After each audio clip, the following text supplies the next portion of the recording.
Bon les amis, au moment où je fais la vidéo, nous sommes encore rouge au CAC 40. Alors il faut savoir déjà qu'on a eu Eurofins Scientifique qui baisse de quasiment 11%. Alors qu'est-ce qui s'est passé sur Eurofins Scientifique? C'est assez simple, ils ont fait alors, pas un profit warning, mais ils ont revu à la baisse leur perspective. Hein.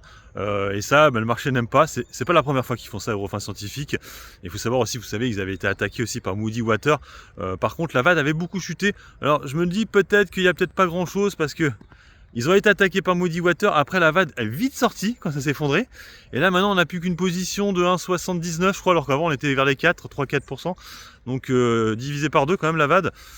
C'est étonnant. Mais par contre, voilà, les résultats sont un peu moins bons que prévu. Et du coup, elle perd 11%. Elle repasse, je crois, sous les 50 euros.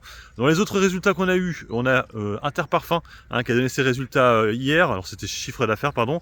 Non, c'était ce matin, même plutôt. Plutôt pas mal, hein, on est sur du plus 20. Alors je me pose la question, j'ai pas regardé entièrement, mais je pense que ça vient du fait que l'année dernière ils n'avaient pas Lacoste et que cette année ils l'ont.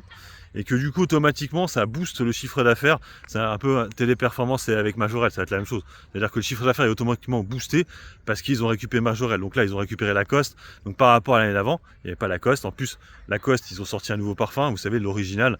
Donc du coup c'est pour ça que ça booste pas mal. Plus 20, il fait beaucoup mieux du coup que LVMH par exemple, qui avait fait seulement un plus 5, hein, rappelez-vous, de tout ce qui était parfumerie. Mais bon, ça n'a pas été trop acheté, on était sur du plus 3, bon, ça se maintient, c'est pas mal, mais on n'est pas très haut, hein, sur Interparfum. Voilà, sinon dans les autres hausses, on a Adocia aussi qui monte pas mal, hein, ça a continué à remonter. Alors il y a de la spécu là-dessus, c'est un dossier un peu suivi par les influenceurs. C'est une biotech, moi j'ai un peu du mal avec ces dossiers-là.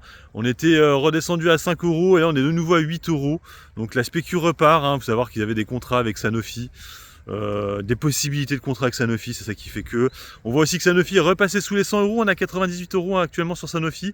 J'ai pas trop regardé, hein, on sait qu'ils vont vendre leur activité, Doliprane, là, quasi sûr, aux États-Unis.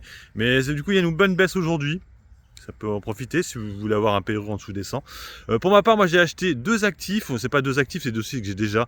Hein, j'ai renforcé plutôt. Donc j'ai repris mon ETF, vous savez, indien. Pinir, j'en ai repris pour à peu près 280 euros.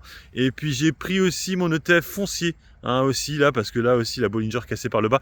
Moi c'est comme ça que je les prends, hein, mes ETF, hein, c'est Bollinger cassé par le bas, j'en reprends à chaque fois. Il y en a certains, c'est difficile, comme le VERE, ça fait quelques temps que j'en ai pas pris. Et le tech américain aussi en ce moment, il est toujours niveau de Bollinger de supérieur, donc il n'y a rien à faire. J'attends tranquillement que la Bollinger redescende.